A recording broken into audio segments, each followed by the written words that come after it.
Всем добрый день, меня зовут Раиса Зубарева, вы на канале Движение за независимость Саха.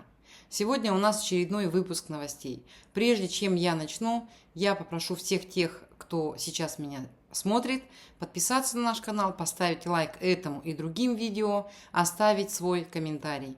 Это очень поможет в продвижении нашего канала, это очень поможет работе нашего движения. Спасибо большое. В крупнейшей компании региона в Алросе начались массовые сокращения.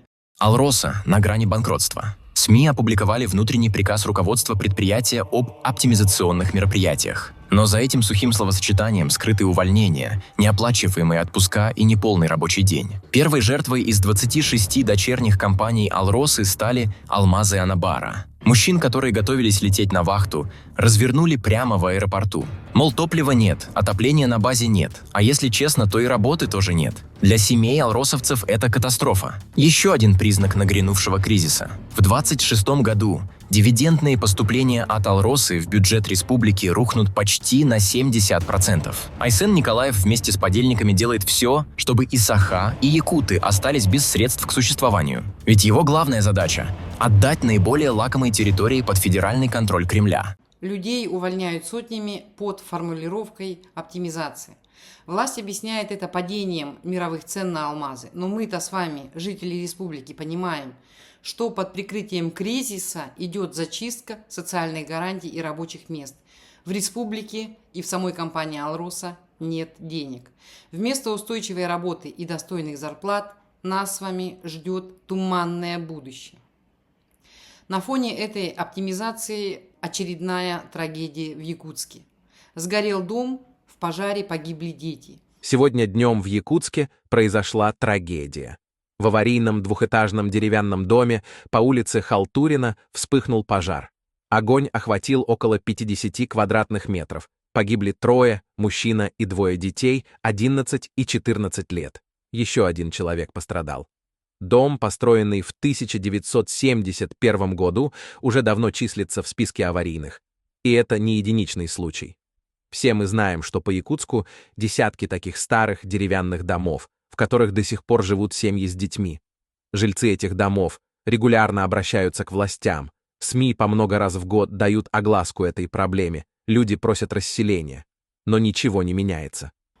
Власти поспешили назвать все это несчастным случаем, но блогеры уже нашли и опубликовали спутниковые снимки, и на них видно, что вся территория вокруг пепелища очищена и, скорее всего, подготовлена под будущую застройку. Совпадение?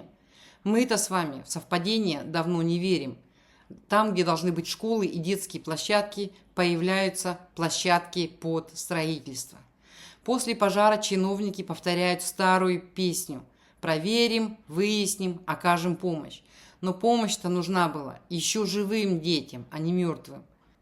Тех, кто осмеливается говорить об этом вслух, задерживают. В Якутске арестован блогер Михаил Корякин. Все знают его как СВОшника, ну и якутского патриота. Он хотел провести митинг против главы республики, потребовать отчета за свои обещания и потребовать не менять Конституцию. Но власть испугалась даже одиночного пикета.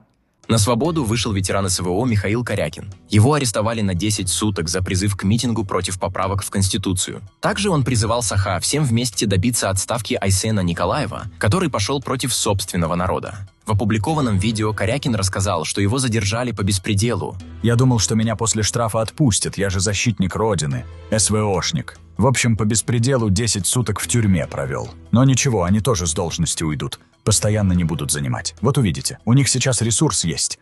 Они показали свой страх. От страха меня в тюрьму отправили. Поэтому думайте, люди. Народ Саха, думайте. Человека, который воевал за русский мир, за единую и неделимую Россию, теперь считают угрозой государства. И только потому, что он посмел сказать правду. Такова суть режима. Они боятся не врагов, а боятся своих же. Они боятся несогласных. Они боятся вопросов, и они боятся тех, кто помнит об их преступлениях. Сегодня в Якутске горят дома и надежды, рушатся судьбы и карьеры, но не все из нас молчат. И пока хоть один человек встанет и скажет «я не согласен», власть не будет спать спокойно. Наша мечта о независимости республики обязательно сбудется. Распад России неизбежен. Но свободу нам никто не подарит, мы должны будем за нее побороться. Поэтому мы приглашаем всех неравнодушных к судьбе нашей республики объединиться с нами в движении к независимости. Под описанием к этому ролику есть наша почта. Пишите нам, чем вы можете помочь в достижении этой нашей общей цели. Давайте объединяться. Все будет строго конфиденциально. Берегите себя и своих близких. Свобода не за горами.